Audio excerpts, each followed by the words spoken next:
Hi, we're ready for chapter 16, the last chapter of the book. I'm going to see what finally happens with Sean.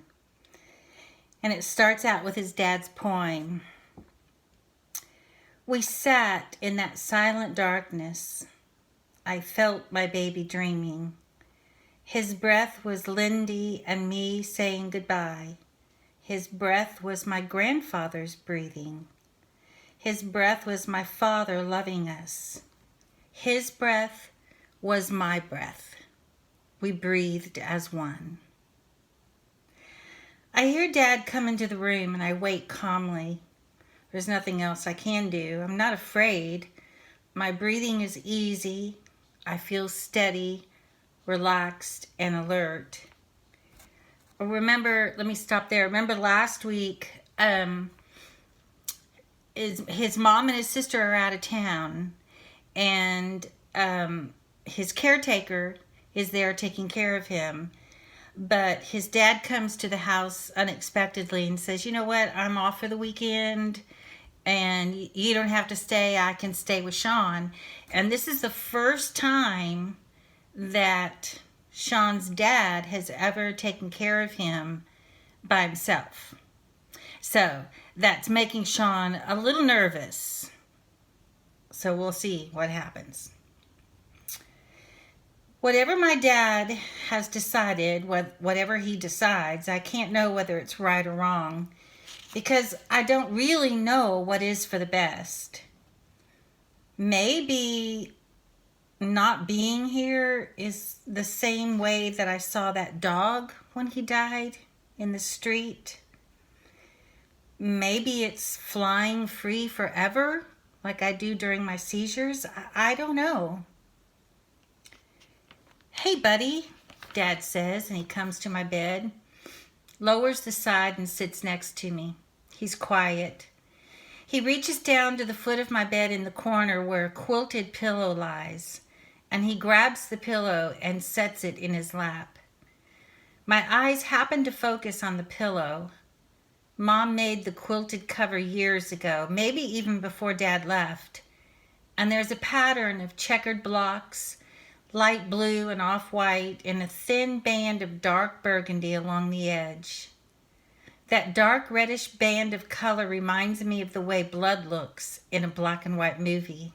How many of y'all have seen a black and white movie? Yeah.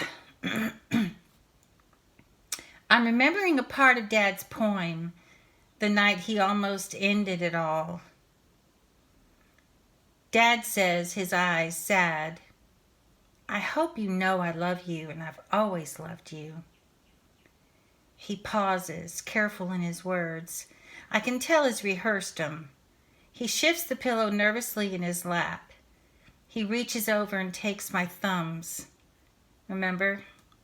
Double jointed, he says, setting them on the pillow on his lap. He gently bends my thumbs into right angles and bends his too. Just you and me. I think the words, I love you too, Dad, trying to will them into his mind. Dad breathes slowly, staring at my hands. He's trying to maintain control. He's fighting back tears. Sean, I've always loved you, he repeats, his voice soft and trembling. The weight of his words and thoughts seemed to tug on him like a necklace of concrete blocks. I know I say I love you too easily and that the words collapse in meaning when they're said too many times. But no one will ever know what I mean by love as I say it to you, unless that person has gone through what we have. Never a day goes by when I don't think about you. Never an hour passes when I don't wonder how you are and how you're feeling. And the word love doesn't touch what I feel about you or for you.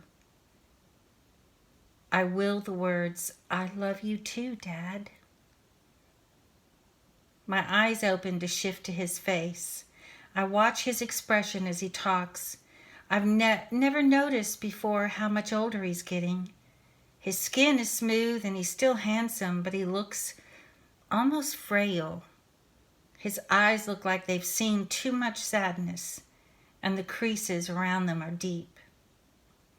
He says, when I think about you, Sean, my heart breaks at one moment, and it's at peace the next.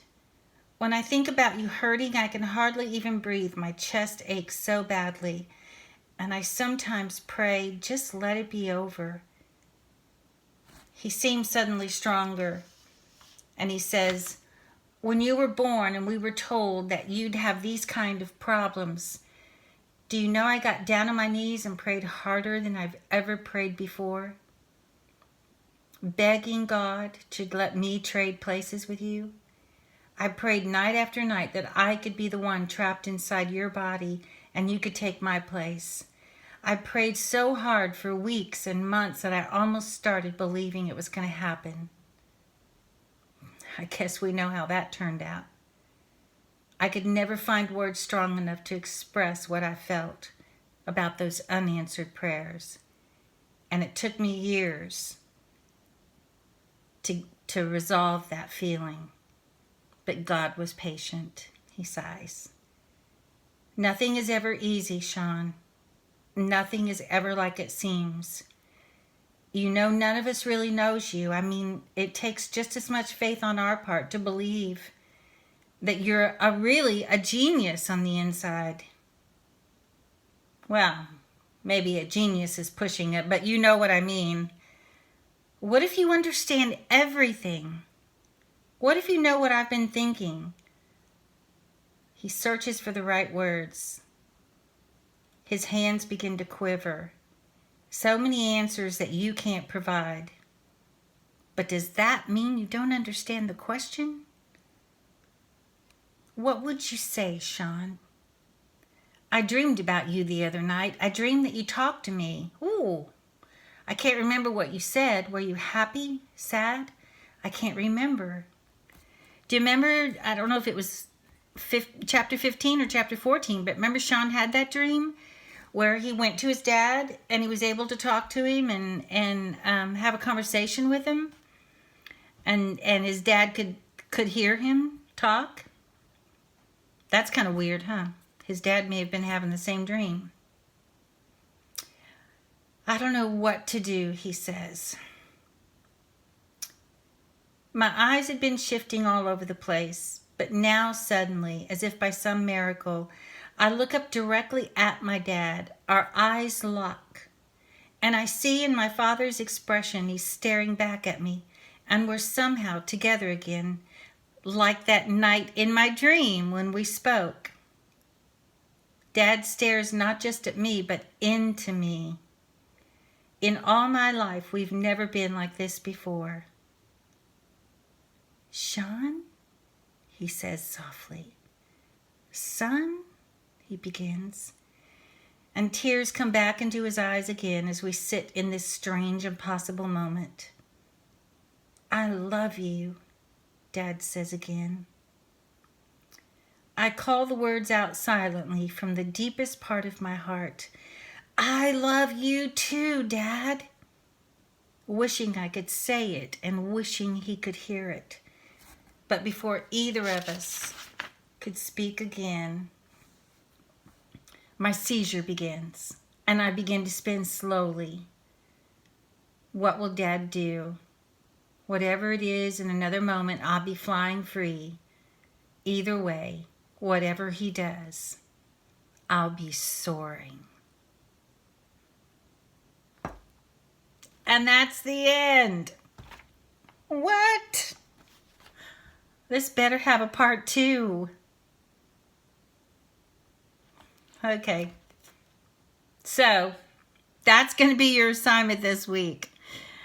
I want you to tell me what you thought about the end. I'll put it in the instructions on Google Classroom too. But tell me what you thought about the ending.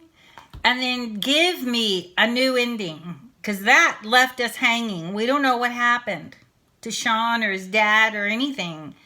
So give me what you think as a writer. What do you think should have happened at the end of this book? Stuck in Neutral. Okay, so that's your assignment for this coming week. And let's see, that'll be the 11th is Monday, tomorrow. And then we have the next week will be our last week of assignments. So we're not going to, of course, start a new novel, but you will have a short reading assignment. I thought we might do some things on characteristics and characters of this book, Stuck in Neutral. Maybe a plot diagram. Just some things to refresh your memory of what we've been learning and reading, particularly before the break, before spring break, and kind of refresh our memories before summer break. Okay? All right, so be sure you stay on top of your work. Just push through to the end. You've got 2 more full weeks of assignments. And then the last week, there's not going to be any assignments. You're going to get to go back and turn in late work, finish work you haven't finished, and get those pass and fails. Well, get those passes on that report card. Okay? All right. Have a great week. Remember, I'm always available. Office hours are 9 to 11 and 1 to 3, and I'm usually on before that and after that. Just to let you know, too, I'll be at the school on Tuesday, so I'll be out of pocket Tuesday morning from 8 to 11. I'm going to be closing up my room at school. So I'll return emails just as soon as I get back. All right? Okay. Miss you guys. Bye.